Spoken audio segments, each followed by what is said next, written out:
This year, I had several good conversations with people about this budget at various forums. Some asked me, what about me? There didn't seem to be anything in this budget for me.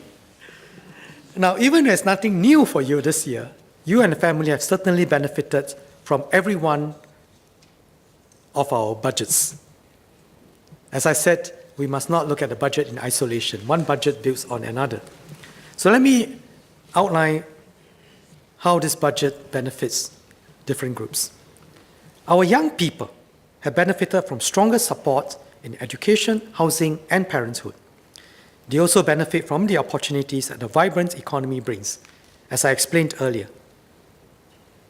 We provide up to $80,000 in grants for new BTO flats and $120,000 for resale flats, and invest even more later when the estates undergo upgrading. Parents can receive a maximum of between $18,000 to $32,000 in marriage and parenthood benefits for each eligible child, on top of paid maternity and paternity leave, tax reliefs, and preschool subsidies. Our middle-income families, especially those feeling sandwiched, supporting retiree parents and school-going children, will benefit from many schemes. For example, their children receive significant education subsidies.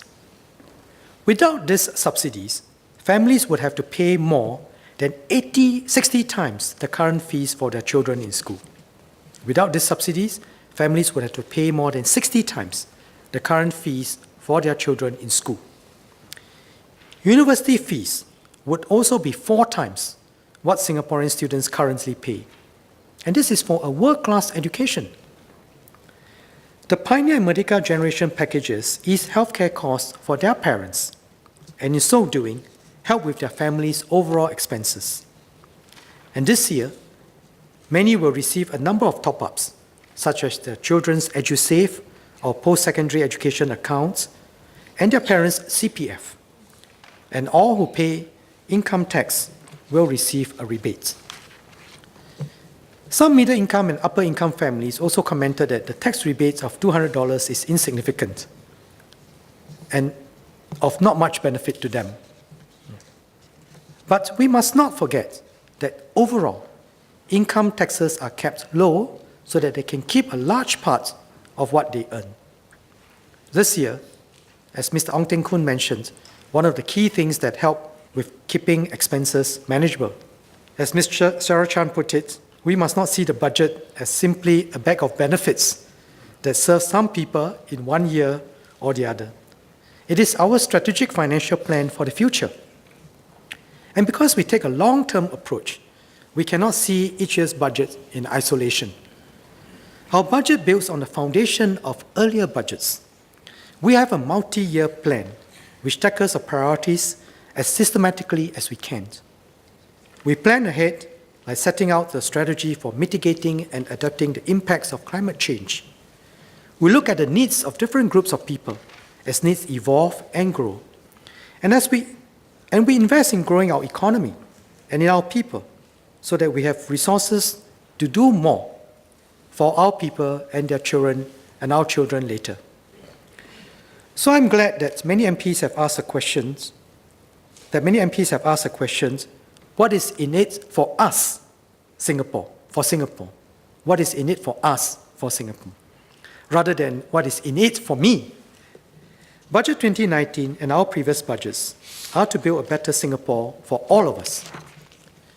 All of us benefit from a Singapore which is strong and united, with a strong defense to protect our way of life, a clean and green environment, a livable city and endearing home, a vibrant economy where opportunities abound, and a strong community where no one is left behind.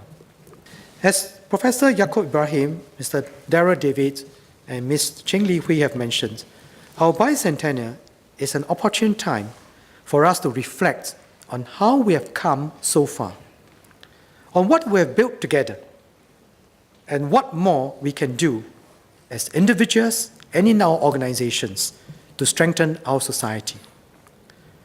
I look forward to our VWOs, clan associations, and religious groups continuing to step forward, regardless of race, language, or religion, to uplift the disadvantaged amongst us. I look forward to more people, academics, professionals, and indeed all citizens, providing constructive suggestions on how best to tackle critical issues confronting Singapore, and as Mr. Chris D'Souza mentioned, on strengthening our social compact. The bicentennial is also a good time to reflect on what being an independent, sovereign nation-state means. It means fiercely protecting the precious freedoms that we have to chart our own destiny, even as our relationships with our neighbors and the world change.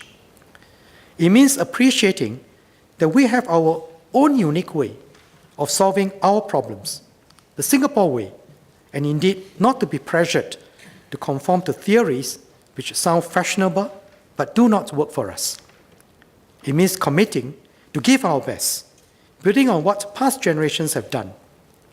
Together, we can advance and make this little red dot shine even more brightly. So let us work together to build a strong and united Singapore.